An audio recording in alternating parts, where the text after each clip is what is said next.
Hello there, Mr. Sutton bringing you the AB Calculus 5-3 homework answers on definite integrals using the geometric approach. For this problem, we want to find the definite integral of -3 to 4 of -2 geometrically. So that's this horizontal line going through y equals -2. So we're going from -3 to 4. Shading that in, we've got a rectangle.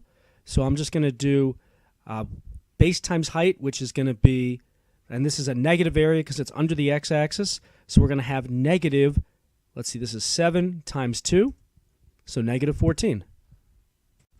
For this problem, we want the definite integral from 0 to 3 of 5 minus x, this downward sloping line here.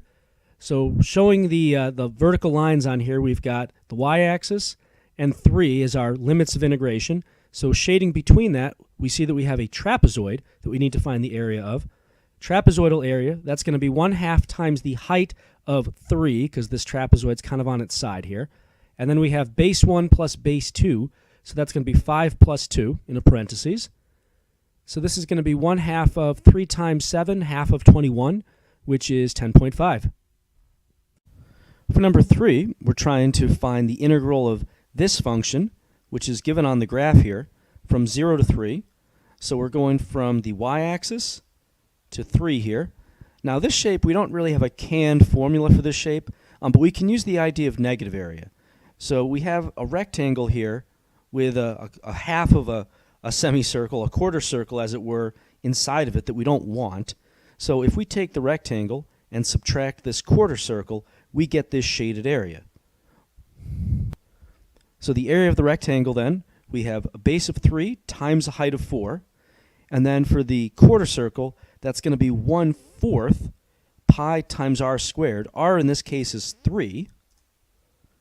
So simplifying this, we've got 12. And over here, this is going to be, let's see, minus 9 pi over 4. And we'll just leave it like that.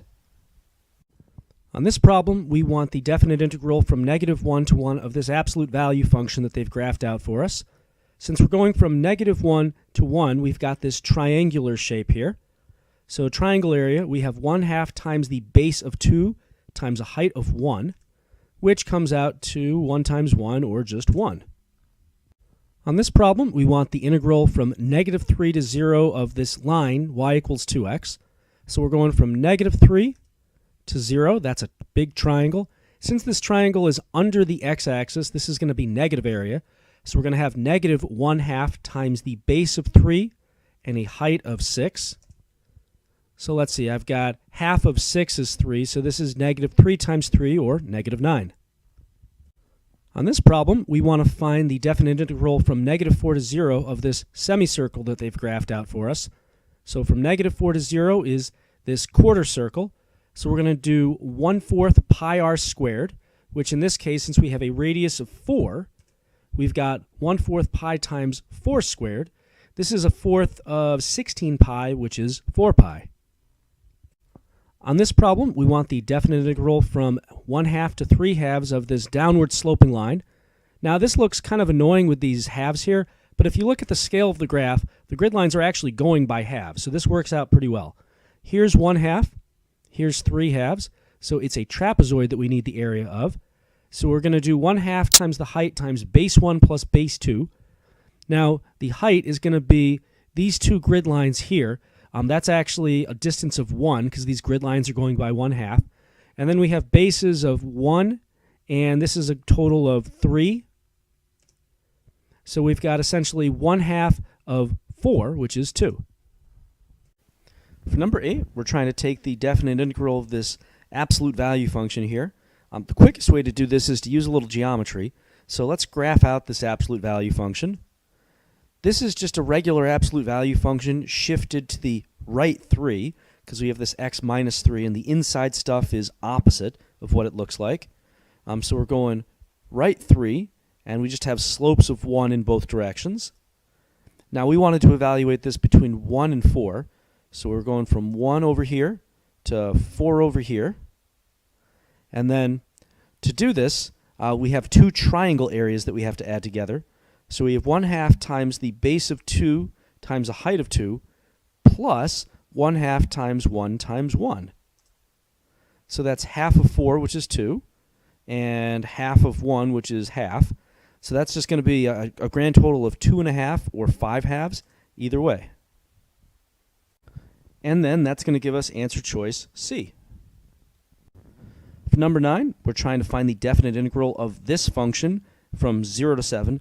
So essentially asking the area under the curve from here all the way over to here. We can do this by chopping it up into 3 shapes. The first shape is this trapezoid here. Another shape is this next trapezoid. And the last shape is going to be the triangle down here, which I'll put in red here just to show this is negative area. So adding up these areas, we've got for this first trapezoid, we have 1/2 times a height of 2 times bases of 1 plus 2. And then we have this other trapezoid, so we'll average the bases of, let's see, this is going to be 2 plus 3 together, divide that by 2, and then multiply that by a height of 2. And then finally over here, this triangle, we have 1/2 base times height, so 1/2 of 2 times 2. And again, since that's negative area, we have to subtract it from everything. All right, let's crunch the numbers. So for the first pair here, the 2 cancels, leaving us with a 3, plus, well, 2's cancel here, leaving us with 5, minus 2 times 2 divided by 2 is just going to be 2. So 3 plus 5 minus 2 comes out to 6, which gives us answer choice A. For number 10, f is a continuous function on the interval from 0 to 2, where we have the function always being between 2 and 4, including those numbers. They want to know the greatest possible value of the integral from 0 to 2 of this function. The greatest possible area is going to come with the most positive numbers. So this would happen if we always had a constant function of y equals 4, because we want the highest y values possible. So if you have a horizontal line of y equals 4, and you want the area of that, under that, between 0 and 2, you're basically just computing the area of a rectangle with a base of 2 and a height of 4. So area is going to be 2 times 4, which comes out to 8. Choice D. For number 11, I'm given the graph of f between 0 and 4, and I want to know the definite integral from 0 to 4 of this function. So we're just looking for area under the curve, or at least between the curve and the x-axis. This is actually 2 different areas because of this discontinuity. So we've got this area here, which is a trapezoid, and then this other area down here, which comes out to be a rectangle. Okay, let's compute these separately. So this is positive area up here with the trapezoid. This rectangle will be negative area. For the trapezoid, we're averaging the bases 1 and 5 together, so 1 plus 5 over 2. Multiply that by a height of 2. And then we'll be subtracting this rectangle, which has a base of 2 and a height of 3. So crunching the numbers, these 2's cancel. So this is just 1 plus 5, which is 6, minus another 6. So this is actually going to come out to 0. Choice B. For number 12, we've got this graph of f, and we have a quarter circle with a radius of 3, and the segment they're telling us has a slope of -1. That'll be important later on. And b is some positive number such that the integral from 0 to b comes out to 0. So what's the value of b? So here's what's happening. We're finding the area between this curve and the x-axis. We've got some positive area up here with this quarter circle.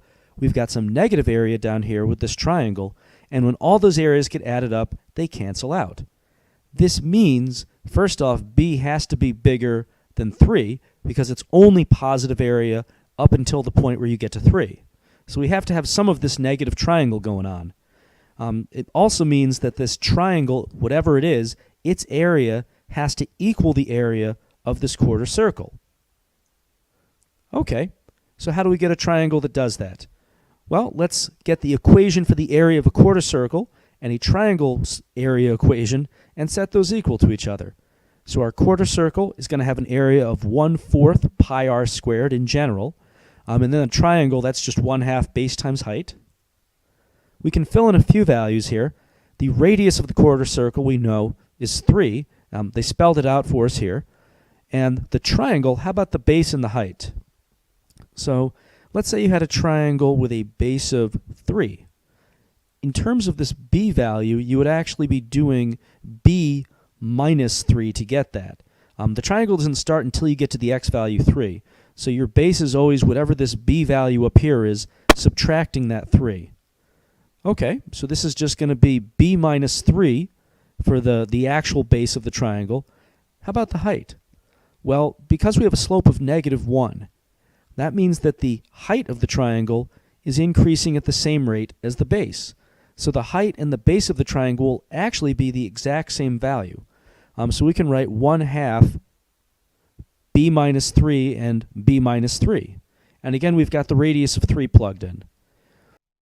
So at this point, now that we've got an equation, and this is a calculator problem, we can actually plug this into Desmos and solve it. To do that, let me pull up Desmos, and I am going to put two different equations in here. We're going to have y equals the left side of my equation, so 1/4 and then pi times 3 squared. And then I'll do another entry for the right side of the equation. I'll just call this y equals 1/2, and I can make this b minus 3 squared. I don't have to write that twice. So I get this line and parabola crossing, and if I just click on one of these and click on the dot, it looks like we've got about 6.760 if I round that to 3 decimals there. So that's going to be the b value we're looking for, and that is choice D.